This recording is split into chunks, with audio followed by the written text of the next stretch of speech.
everybody, it's Tamara from Prairie Town Girl here on Etcetera's, and I have some fun ideas for using these iron-on transfers that I picked up at the thrift store a little while ago. They're really pretty. They're lots of botanicals, and I got a couple of books, so I wouldn't be afraid to use them, because sometimes I buy things and then I'm like, oh no, I need to save it, oh it's too nice to use, which is completely silly, but because I have duplicates I can use these. So I did a couple of little tests to make sure they still worked. For anybody who is either not as old as I am or just haven't heard of Cameo before, Cameo pens were very popular in, I remember them from the 70s, if you can see that.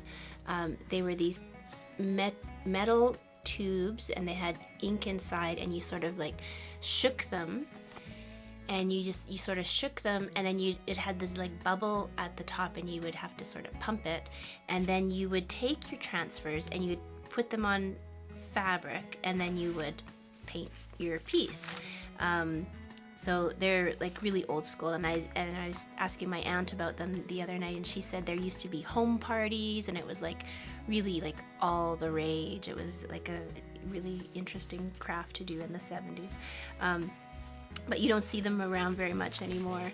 So I did a couple of tests, because really these transfers are meant for fabric. So I tried a little test on paper, and it came out, and then I tried it on fabric the way you're supposed to use it. And what I found is the hotter the iron is, the darker that the transfer comes out. So this was my first one, and I actually kind of like that faded look, but then I tried it again with holding the iron longer, and then the little booklet says you can get up to 3 transfers out of it, so I tried a third one, and sure enough I got a pretty good transfer there. So I'm excited to try these out.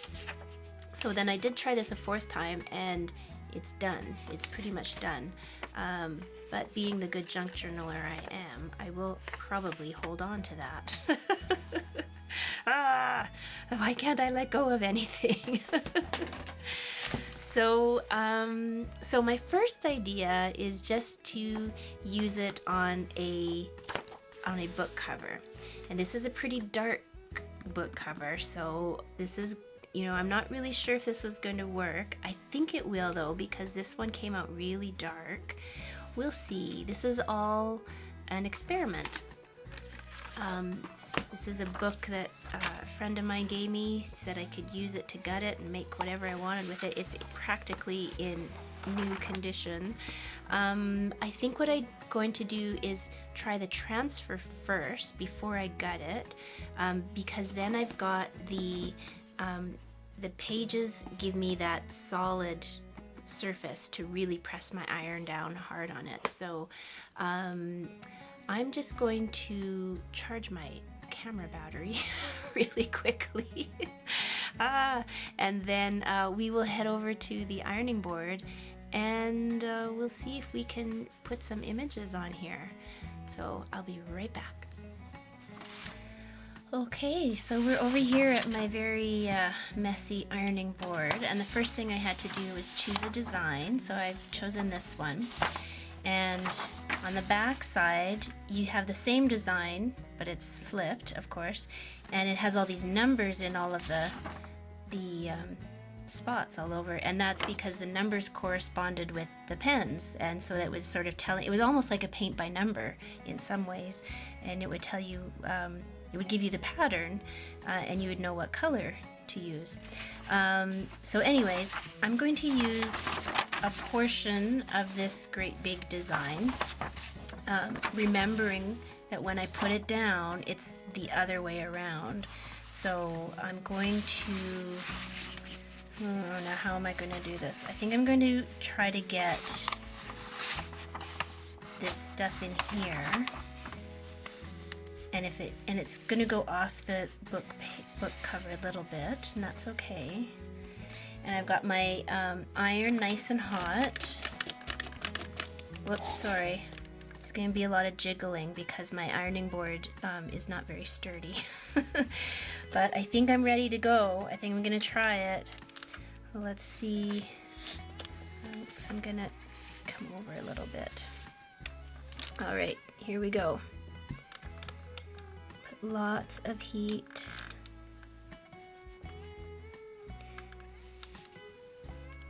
And this would be similar if you were using like a t-shirt transfer or that sort of thing. It'd be this exact same idea. Lots of heat to get it all on there.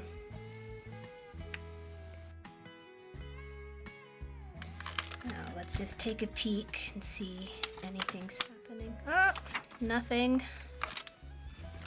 Try again.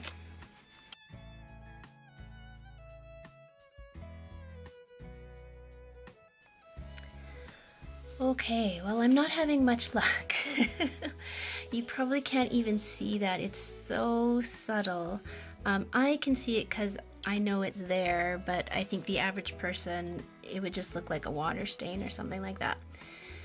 So that didn't work out, and I think mainly that's because of how dark the cover is. So I thought, no problem. I'll just transfer onto a piece of craft paper and then we'll glue that on and get like kind of a grungy look going. But I couldn't even get it to come off on the craft paper for some reason. So we are going to plan C. And I've cut a little piece of muslin. Let's give that a iron. And I've just got something underneath it so that I don't get my transfer onto my ironing board. I've got a new transfer because I've used the other one all up. And we're going to try these big roses and see what happens. It should work on this light colored fabric. I should have no problems. Let's see.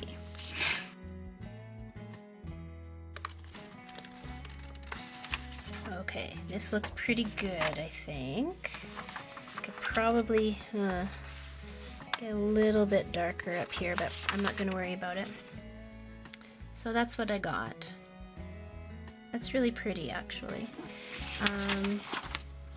So what we'll do is put that on top. That's what we're going to go with. All right. So before we go back over to the craft table, actually, what I'm going to do is adhere this to my cover using Stitch Witchery, because I don't really like when you use a wet glue on fabric, it will usually seep through the fabric, causing a big mess. So I've just cut some little strips of Stitch Witchery or Heat and Bond or whatever you call it, and I'm just putting it on here, and I'm going to, hopefully this will all stay in place when I flip it. Yay! And hopefully I won't iron away my design when I do this. I'm going to put a piece of paper down to try to protect it. Let's see if this experiment can go right.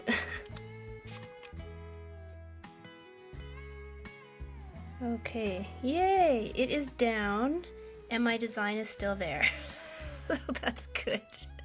Alright, now let's go back over to the craft table. Okay, so there's a lot more I want to do to this cover, of course. I want to layer in some fabric and some lace, and what I would normally do, so I've got lots of little bits of fabric here. I would sort of, what I would call like sort of dry fit, and sort of see what works for me, what doesn't, and add some lace and things. But I think what I want to do is go, or what I originally wanted to do anyways, was go with this fabric, because these little flowers have this sort of deep dark purpley violet in it. So what I was thinking was that on the edge along with that.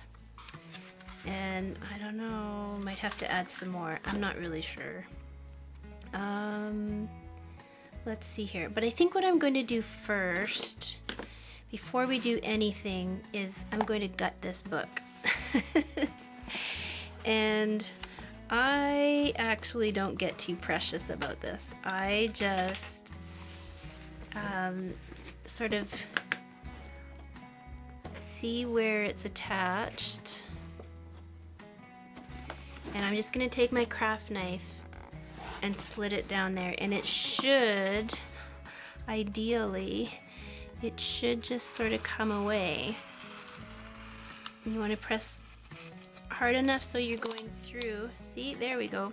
But you're not going all the way through the spine. There we go. Oh, that's quite clean actually. Mine aren't usually that clean. All right. Let's do the other side.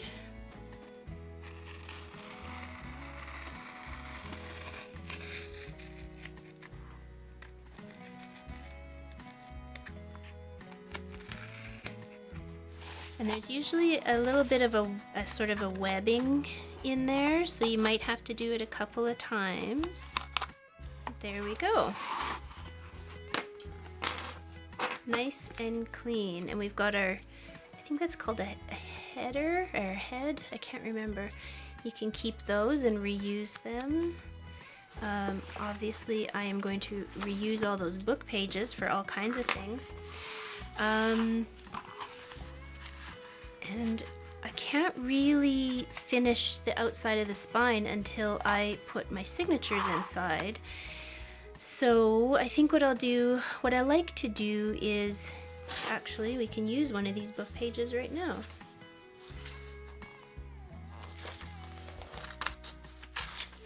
Just take one of the book pages and I like to line the spine with that. And then I'm going to put something else over here. So you can use any kind of glue for this. I think I'm going to use this glue pen from Scotch. It's nice, good quality, heavy duty glue.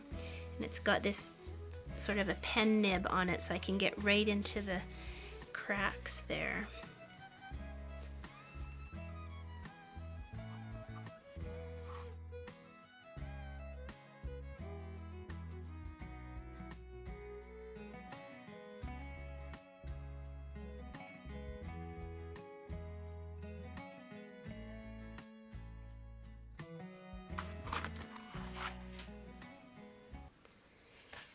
I like to bend it back into place a little bit to make sure that that paper gets right inside there. All right, now I need to just find something for my front and back covers, and then we will add that and we'll throw some signatures in there. So I've narrowed it down to 3 options. I got these really gorgeous book pages from in a happy mail. So I was thinking I could put one on the front and the back. I also got these gorgeous papers in a happy mail. I almost don't want to use them because they're so pretty. They would be perfect though. The colors would be gorgeous. But they're just the tiniest little bit. They're like a ½ inch too short. So I don't think I'm going to use those. But I also got this wallpaper sample from, also in a happy mail from my friend Teresa. And I think I might go with this because look at this flower here. And look at this together. It sort of mimics each other. So I think this is the way I'm going to go. I'm going to cut it so that I get some really nice bits of flower in there, and then I will come back. I'll just want to make sure I don't get like a big blob of like, you know, blank. We'll cut it strategically, and then we'll paste it in there, and then we'll be good to go. got my pieces cut to size. I think I'm gonna ink the edges a little bit. We'll see if the wallpaper will take ink. I'm not really, oh yeah. Wasn't really sure how it would react, but that's fine. Just do a little bit.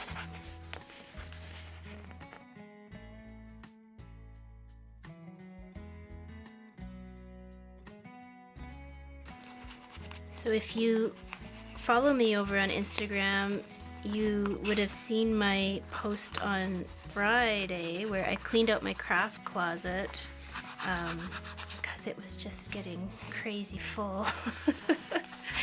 And I found all kinds of things that either I forgot that I had, or more embarrassingly, I didn't even know that I had. That's really bad, isn't it? Ugh. So I decided right then and there, first of all, I'm not allowed to go to the thrift store again for quite some time. And I need to start using what I have and not saving it for who knows what. So that includes all the gorgeous Happy Mail stuff that I get all the time from people. I get some really beautiful things, and I just, oh, it's so hard for me to cut up beautiful things, but that's what they're for, Tamara. So, yeah, so I'm trying to use up stuff, so I'm very lucky. Okay, so I am going to use this premium craft glue that I get from Dollar Tree. It's actually pretty good quality glue, and it's a nice thick wet glue. We'll see if it'll come out here though. But I want a wet glue so that I have enough time to maneuver my paper as I get it on there. Okay, I can't get any glue out of here, but luckily I have 2 or 3 more of these in my craft closet. So I'll go get a new one. All right, now this should work. There we go. Woo!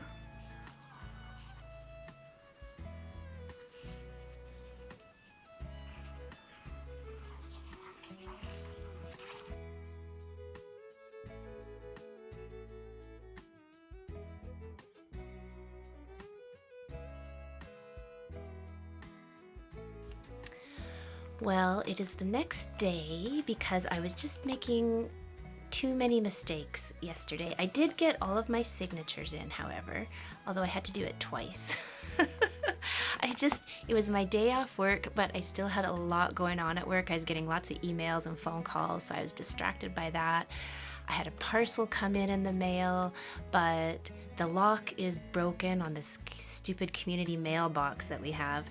So I can't get at my parcel, so that was on my mind. So I just wasn't concentrating, but anyways, I am fully into this project today to get it done. So far, I'm really happy with the way it's turning out though. So I've got my inside lined. I've got lots of nice papers in here. There's 3 signatures, about 10 papers, double-sided and folded in each signature. There, I started with 3 or 4 coffee stain papers, and I haven't really been using my actual coffee stain papers lately. I've been using my scans that I print out, and I just wanted to get back to using that up. There are various other types of, there's prints in there, there's usually a sheet of tracing paper, a cross stitch, a counting sheet, a doily, a grid, a black page, and something special in the middle. So that's sort of what I did for each of the 3 signatures.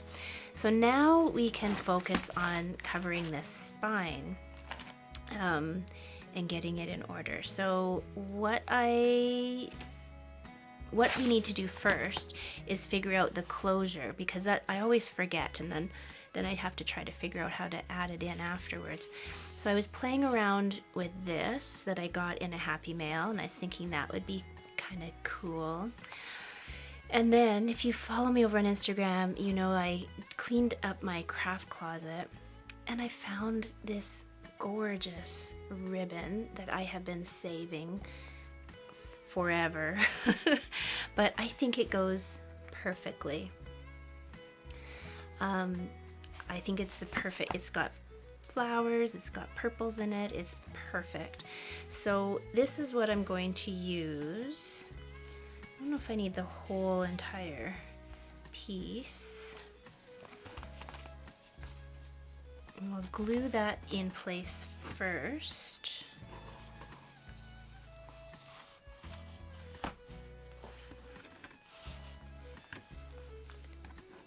Probably about that would be good.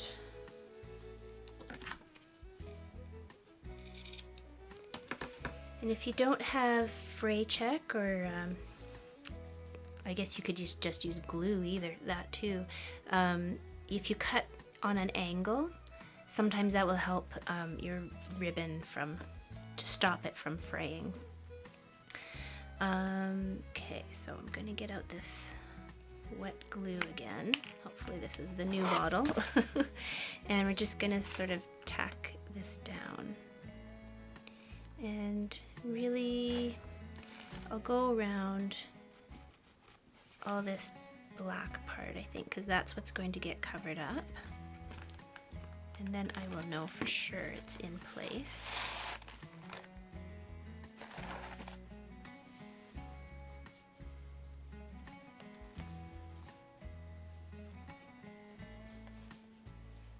Go.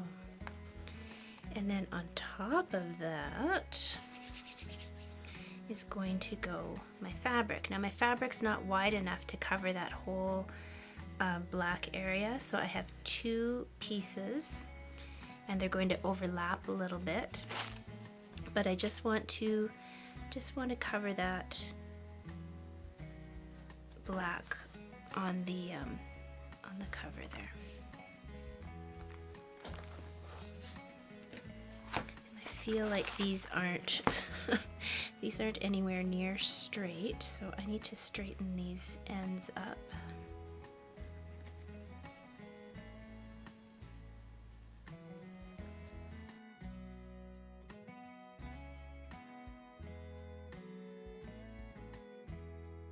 There we go. It's just a teeny tiny bit, but it was driving me crazy, so okay. Ribbon on there.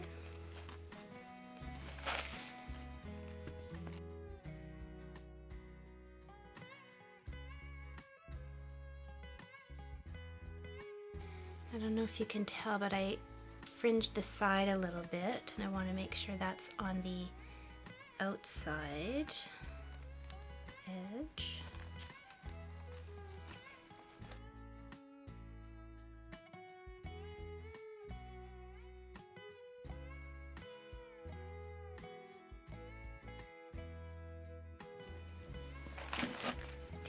And oh, I've got some glue seeping out there. Now I want to cover this seam in the fabric with my lace. Now normally I center my lace so that it's even, but I think I'm going to have it wrap around the front a little bit extra on this one, just for something a little bit different.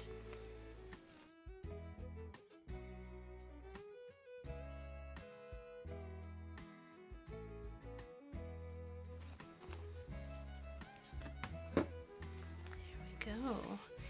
And I think it still needs one more thing. Remember I think I mentioned once in a video quite a while ago, I'm just going to put something under there so it doesn't sit right on my table, just in case there's glue seeping out. I don't want it to stick to my table, stick to my mat. Anyways, back to what I was saying. My golden rule is if you feel like you're done, you should add one more thing when you're working with a junk journal. So I think it needs one of these guys. A metal nameplate, I think, on the front here somewhere. And I've even got a little tag that can go in it. I think that's what we'll do, just like that. And that's nice because this lace is quite a bit lighter than this, and this background on this nameplate matches the color of the lace, so it sort of brings it together a little bit. So I'm going to glue that on. I think I'll add a couple of little gems or something there, and I'm going to decorate it, and then I will do a full flip through for you. But so this is just one idea of how you can try to use transfers, so putting it on the fabric and then onto your book. I'm not giving up though on trying to do something a little more creative than that, so I'm going to have another project I'm going to experiment with and if it works I will show you that project next week. So I hope this gives you some ideas and gets you inspired, and make sure to stay tuned and come back, and we will do a flip through of this, what I think is shaping up to be a really beautiful journal. So thank you very much for joining me today. Stay safe, keep crafting, and I will be back very, very soon. Have a great day, everybody. Bye-bye.